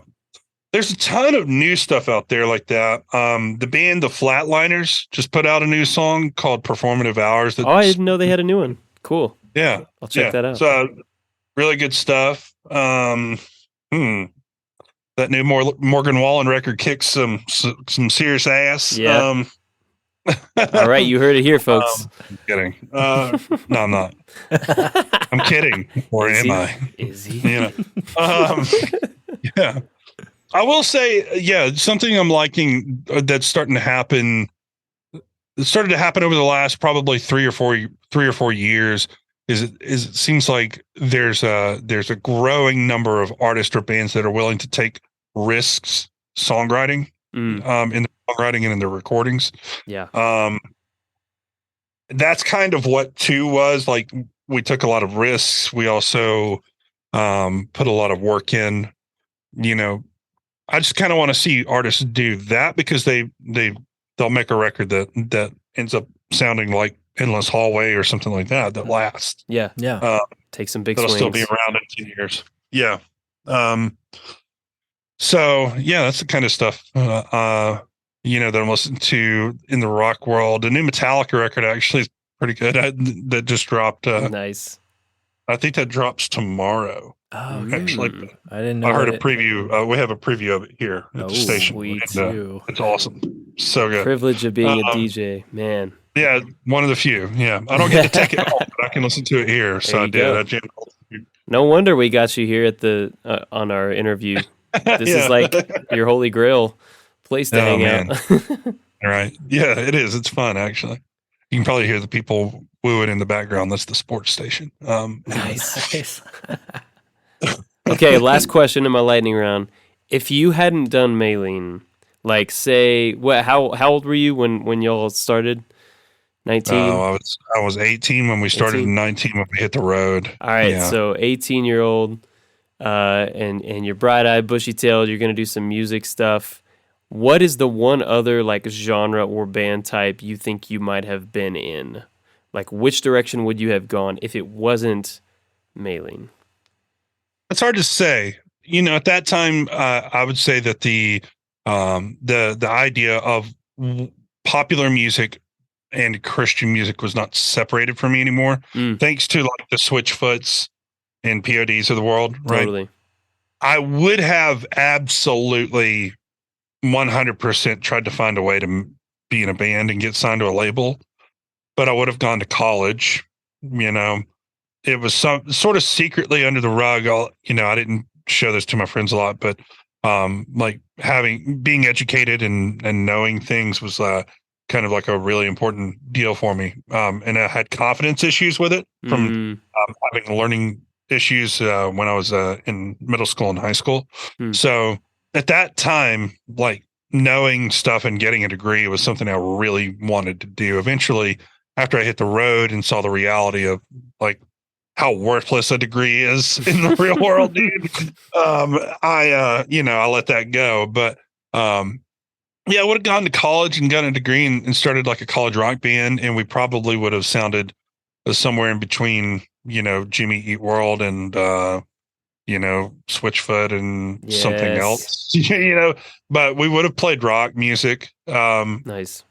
And I was also falling in love with country music at the time, a lot more than I had in growing up. I'd actually just started to take it on my own. So I'm sure that would have had a measure of influence for me. And then oddly enough too, when I moved here to Nashville in 2009, by the time I moved here, I'm not exaggerating with this number, probably 20 to 25 of the best friends that I had growing up in Birmingham had moved here. Wild. Yeah, really crazy. Like people, like whole families that I went to church with that I was friends with, like most of the family moved to Nashville in like the mid 2000s and early 2000s. So like, wow.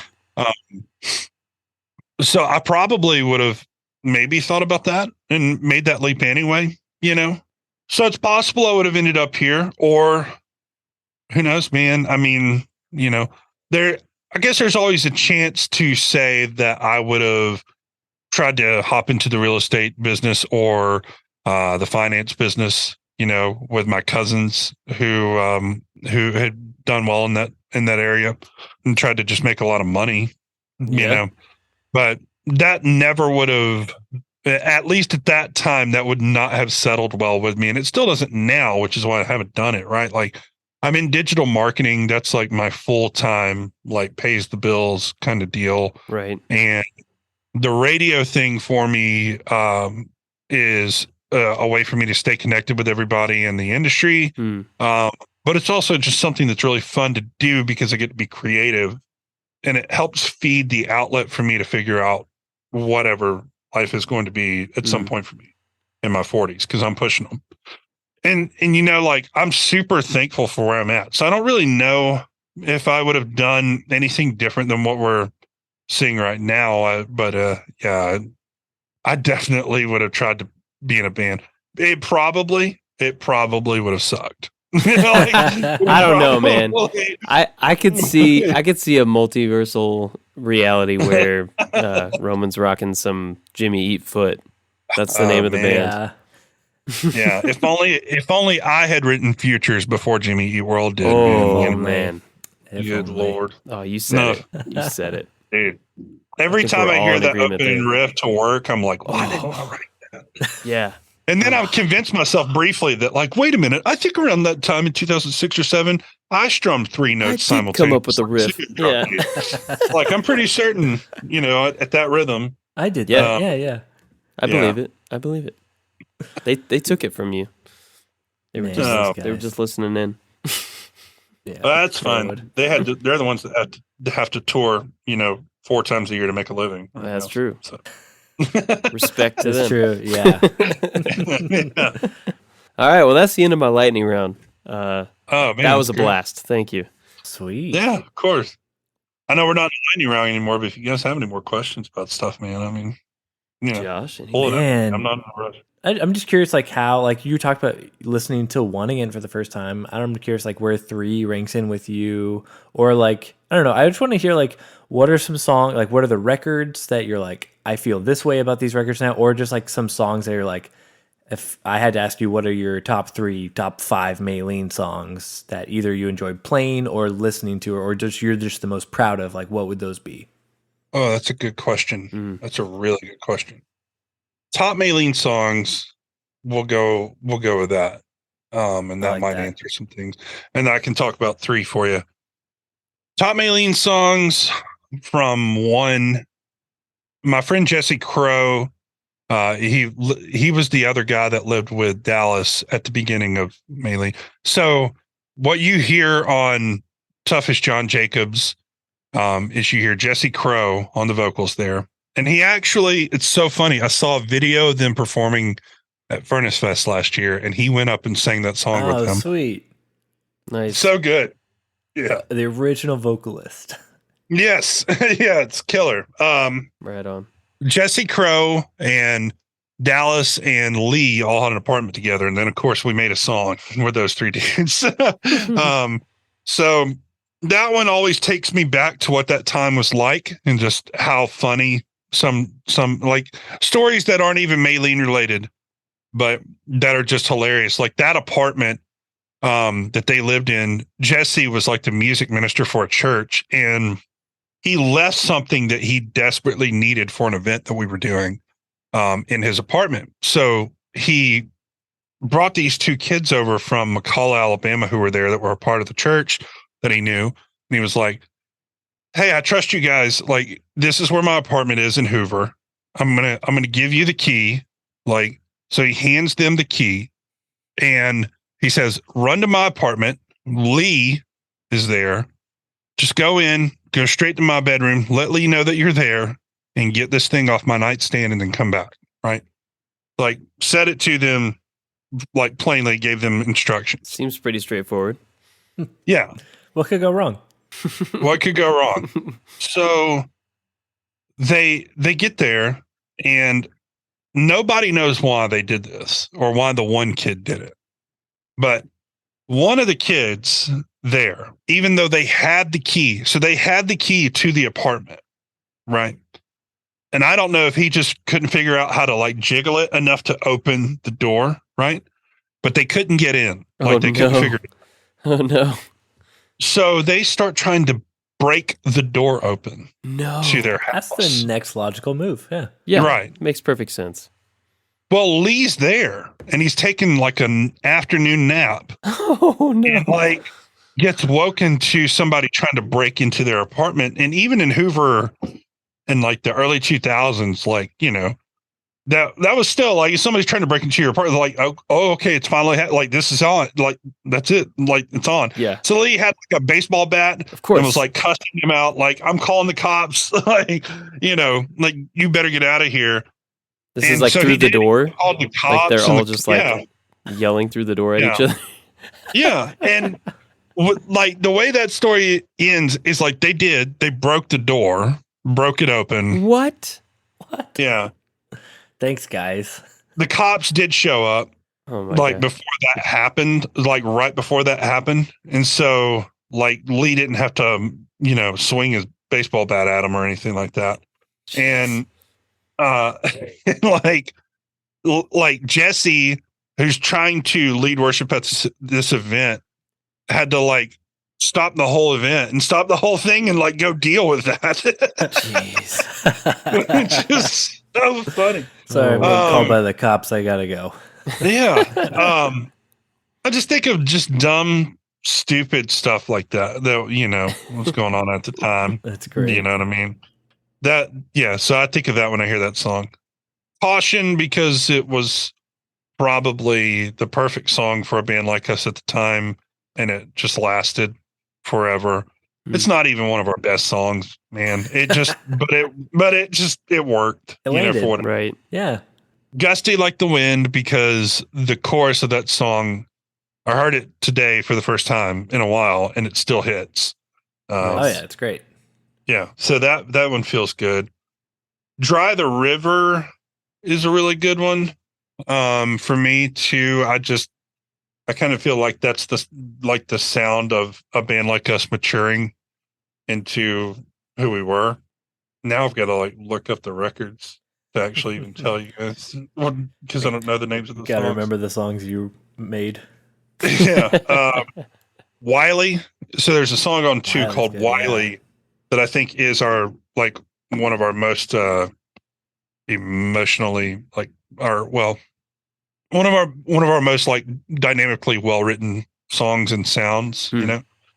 Yeah. And it sounds like the band.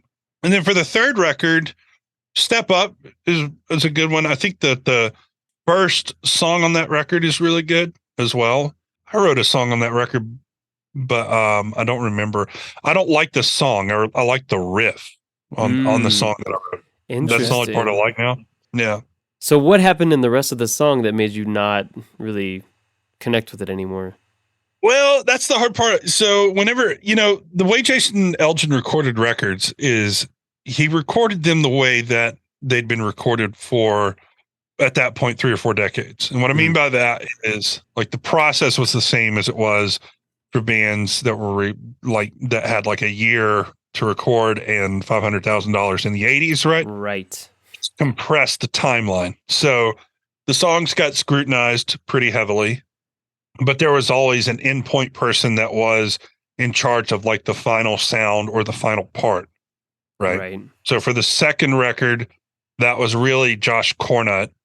He just at the time had like hit a stride in his guitar playing and writing that he was perfect for Maylene at the time. And he had a real talent for that. For somebody that gave it up as quickly as he did, he had an extremely good talent for writing that music. Right. I still say this to this day. Josh Cornutt and Josh Williams both had been working on songs that Maylene practiced and played and worked on between the end of the second record cycle before they all quit. Mm-hmm. And I can still hear some of those riffs in my head, and we never recorded those songs. And we never practiced them more than once or twice. I'll never see the light of day. Yeah, I know. It is, man. I still think about it. Those guys stuck around for one more record. I'm not saying that 3 wouldn't, that it would be better than 3. I don't really know, but I have a suspicion that it would have been. They were working on some really good music. Dang. Yeah, but the need to not do that anymore outweighed the music itself. For sure. So, but yeah, I mean, there are plenty of good songs on 3, and stuff gets scrutinized pretty heavily. I had like a whole set of songs that I came in with for 3, since I knew I was going to be one of the more primary writers at that point, and we used like a quarter of what I brought in, and everything else just sort of got shifted and changed. So yeah, like I wrote it, but it's really like me working with a writer or a producer at that point to change it. And then we had other writers and the other guys in the band, working on stuff at that time too to write 3. How do you like that, working with like a writer or a producer or any kind of collaborator that's not like quote unquote in the band? How do you feel about that? I 100%. I think it's completely necessary. Now, here's the thing about that. Like, they've got to fit, right? So the guys that have always been co-writers or sang on records, done background vocals or played, instruments like auxiliary instruments on the Maylene records or any of that stuff. Those guys really fit with Maylene through the years, through those 3 records. Not only do they get it, they like help direct it, I think, in some instances, frankly. Is that like a Jacob Button kind of character? Jacob? Yeah. Okay. Rodney from the band Wayne, who just had like this incredible voice. Like that dude would blow my mind. Like he could go hit any note at any tone, like perfectly. Like when you hear the stuff on the Maylene records, what you're not hearing like a replacement vocal or a replacement drum tone or a replacement guitar tone. You're hearing like what was recorded, right? That's kind of the thing with Elgin too. Like you get the performance, and that's what makes the record. Yes. Mhm. Yes, it's EQ'd. Yes, it gets mixed. It might get compressed a little. There's some stuff here and there, but you're hearing like the actual performance itself. Right. So like Rodney in particular, vocally, was just a freaking powerhouse. Yeah. Unbelievable. Yeah, those guys helped form that sound a lot and did a lot on those records as well. Was there more of that co-writing and kind of collaborative and producer guided writing happening on 3 than any of the previous? Oh, absolutely. Okay. Yeah, of course. Yeah. I mean, God bless the replacement guys in Maylene. They tried their hearts out, but like that makeup of a band was never going to make the third record for Maylene. Yeah, right. It was just not going to make the record. Yeah, you can't rebuild a band and be like, okay, you have to write a record now. Like, Right. make it sound like the old band. Right. Well, and randomly, Jake Clark joined the band, or Jake Duncan. I know a guy named Jake Clark, which is why combining Matt Clark and Jake Duncan. Right. Yes. Literally what just happened in my head. Our powers combined. But Jake Duncan, who was in Maylene, and he was like that dude, frankly, so very strangely and oddly should have been in Maylene from like the beginning, but he didn't exist yet. Like that form of him didn't exist until like we desperately needed him in our lineup, after those dudes all quit. Wow. It's just really strange thing, and we met this kid who was perfect for Maylene, perfect for the band. He joined the band like just a few months, I think, before we recorded the third record, and he like half of those songs he like co-wrote or like wrote. Wow.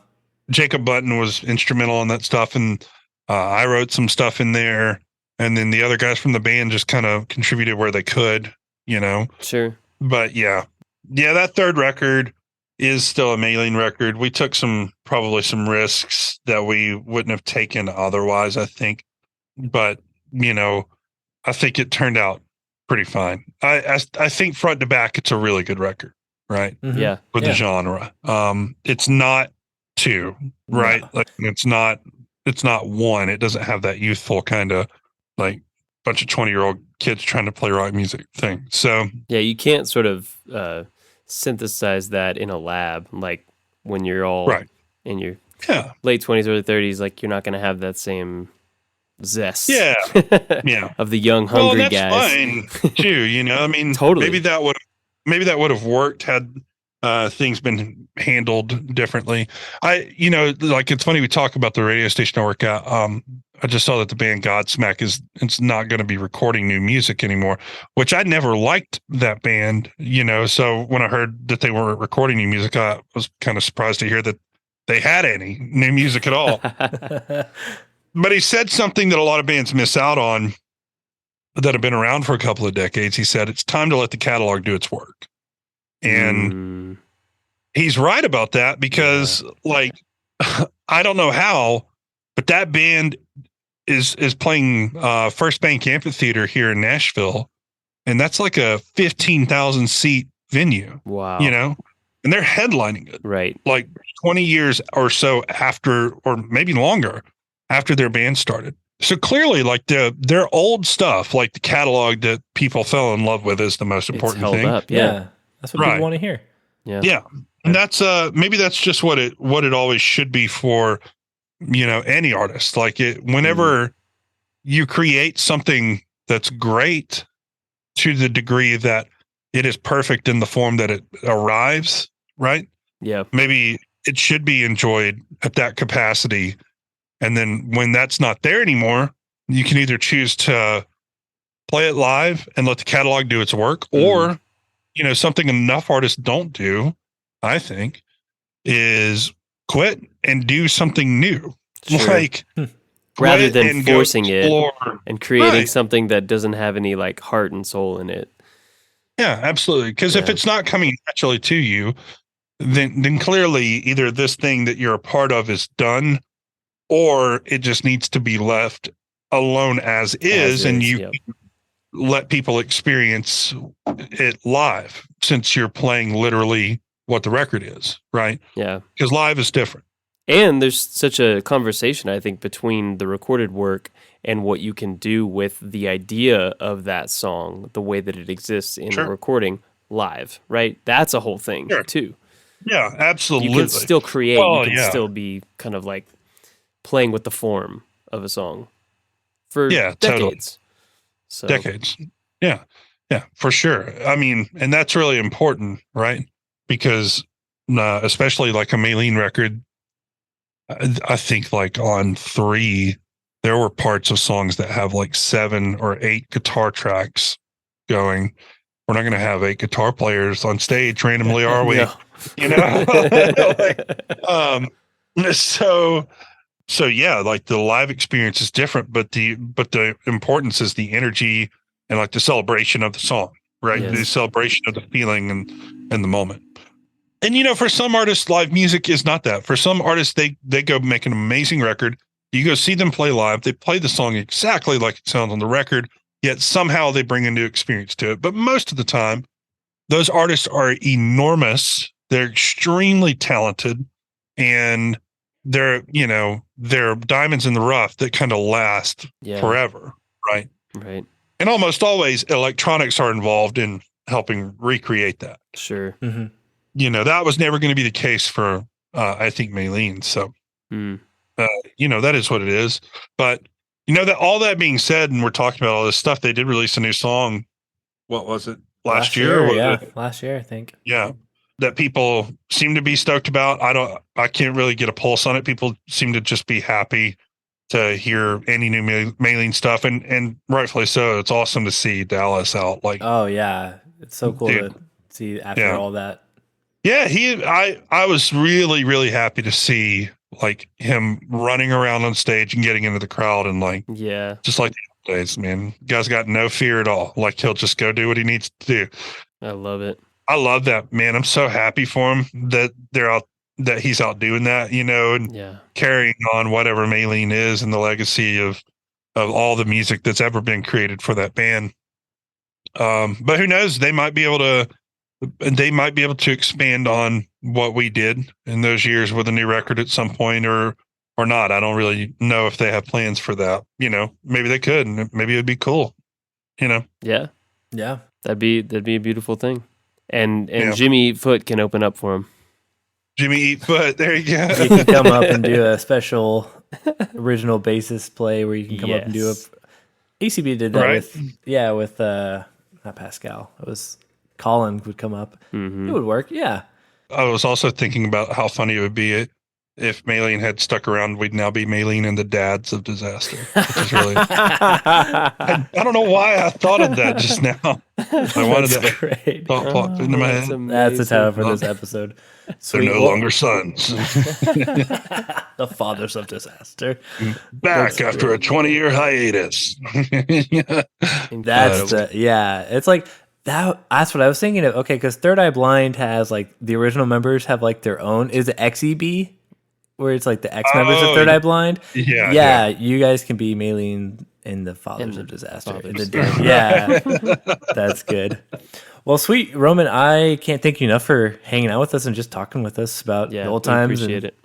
Just music in general for all this stuff. Is there anything that you want to plug? Anything you want to say for people to find you online, find your radio station? 1029 The Buzz, 1029thebuzz.com. Don't look at any of my stupid blogs that I post about UFOs or anything like that every week. That sounds awesome. No, yeah, you can hear me on weekends here, live on air, and then any other time when you're listening, I'm sure I might pop in here and there. That's where you can hear me on the radio. Other than that, if I ever have anything worth telling everybody about, I work in marketing, so I'll find a way for you to know You'll about it. hear it. Nice. I'll come to you. You know how to get the word out. I don't want it to sound like, like we're tracking everybody, but we are. No. It's okay. Google already did it. Yeah, we already know. If you're listening to this podcast, just please know that you can't hide anything from Google. They have every detailed bit of information on you. They've got it all already. Yeah. If you've ever been on the internet without protecting yourself with a VPN, from the get-go. They already have all the information they need on you. And they've tracked you all the way to this age, believe it or not. Welcome to VPN Jams Now with Roman. Yeah. Yeah. This is where you plug your own VPN service. It's like, I happen to run a VPN company if you want to sign up. No, man. Not on socials much other than to like look at, dogs are important on Instagram or, maybe Tony Baker, Sure. for Instagram. I have TikTok, but I don't use it. And I have Facebook because of the radio station, but I rarely post in there. No, if you want to talk to me, you just gotta hit them DMs, bro. Track them down. That's what happened to you guys. Y'all hit It the works. DMs. It There I works. was. Yeah. Or call into 1029, huh? Yeah. Yes. What about music? You got any music out? No, nothing worth releasing yet. Still kind of probably. I actually have spent the last month getting my bedroom space and my space in my house to be like a good, like kind of like this, like a good quality recording space. So hopefully that'll kickstart things. I was having problems with it before because I didn't have a very good setup. And so like, in between this and then my digital marketing job, I'd go home and work on music and I would do it for 2 or 3 hours and I'd still be working on the same piano line or part. And then I realized like, honestly, I'm just so disorganized with my stuff that it takes me forever kind of go from one thing to the next. Right. So nothing of my own. There's a band called the Sun Bodies that I've been playing bass with that we'll be recording soon. So I might toss that everybody's way. Nice. Because it's going to be a good recording. We're doing that a little bit later on this month. And then that'll be out probably sometime in the summer, I think. Sweet. Cool. But yeah, that's about it, man. Just having as much fun as I can and enjoying life, dude. Oh, That's yeah. great. Love that. And we're glad you included us in that. Roman, just thanks again for coming on the podcast, talking to Maylene with us. We had a great time. Follow us on socials at Church Jams Now on Instagram and Church Twitter. Jams Now. Church Jams Now, yeah. And then Yes. we got Patreon too. May all your favorite bands stay together. And for Kylan, peace out, on.